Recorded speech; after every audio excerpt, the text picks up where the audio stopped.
नमस्कार दोस्तों। आज हम सुनते हैं बंजर पेड़ की कहानी। एक बार एक आम का पेड़ था। एक छोटे बालक को आम का पेड़ वह बहुत ही पसंद था। जब भी उसको टाइम मिलता, फुर्सत मिलती, वह तुरंत आम के पेड़ के पास पहुंच जाता। पेड़ के ऊपर चढ़ता, आम खाता और जब भी थक जाता तो वहीं आम की छाया के पेड़ के नीचे सो जाता। बालक और उस पेड़ के बीच बहुत ही अनोखा संबंध बन गया था।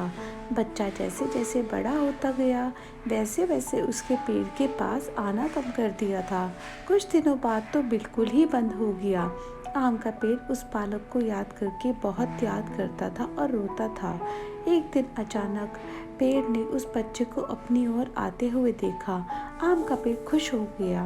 बालक जैसे ही उसके पास आया, तुरंत पेड़ ने कहा, तू कहाँ चला गया था? मैं तुझे बहुत याद करता हूँ। चलो आज दोनों खेलते हैं। बच्चा अब बड़ा हो चुका था। उसने आम के पेड़ से कहा, अब मेरी खेलने की उम्र नहीं है। मुझे पढ़ाई करनी है और अपनी पढ़ाई के फीस के पैसे भी भरने हैं जो मेरे पास नहीं है। पेड़ ने कहा, तू चिंता मत कर। तू मेरे आम लेकर बाजार जा और इनको बेच दे और जो पैसे मिले उससे अपनी फीस भर लेना। बच्चे ने ऐसे ही किया। एक दिन फिर अचानक बच्चा दोबारा से आया, लेकिन अब वह बच्चा नहीं था। अब वह बड़ा हो चुका था और उसने पेड़ से बोला, अब मुझे नौकरी मिल गई है, मेरी शादी हो चुकी है, मेरा संसार बहुत अच्छा चल रहा है, लेकिन मुझे अपना घर बनाना है जिसके लिए मेरे पास पैसे नहीं हैं। आम के पेड़ ने बोला, तुम चिंता मत करो, अभी मैं हूँ तुम्हारे पास। तुम मेरे पेड़ की सारी डालियाँ तोड़ दो, सब काट कर ले जाओ और अपना घर बना लो। उस युवक ने ऐसा ही किया।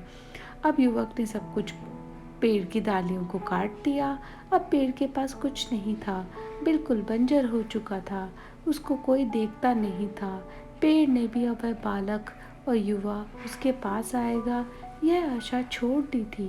एक दिन वह वृद्ध आया, लेकिन अब उसने पेड़ से बोला, आपने मुझे पहचाना नहीं? मैं वही बालक हूँ जो बार बार आपके पास आता और आप अपनी टहनियाँ कटवाकर मेरी मदद करते थे। आम के पेड़ ने दुख के साथ कहा, पर बेटा, मेरे पास अब कुछ नहीं है जो मैं तुझे दे सकूं। वृद्ध की आंखों में आंसू आ गए।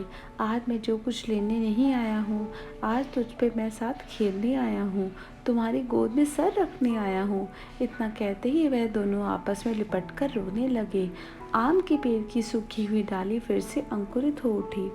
ये कहानी हमें शिक्षा देती है कि हमें हमेशा उसकी मदद करनी चाहिए जो दुख के समय हमारी सहायता करते हैं। हमें कभी भी किसी का एहसान नहीं भूलना चाहिए और हमेशा एक अच्छा इंसान बनना चाहिए। आशा करती हूँ कि आपको मेरी ये कहानी अच्छी लगी होगी। अच्छी लगी होगी तो हमारे चैनल को लाइक, शेयर और सब्सक्राइब और एक प्यारा सा कमेंट करना ना भूलें।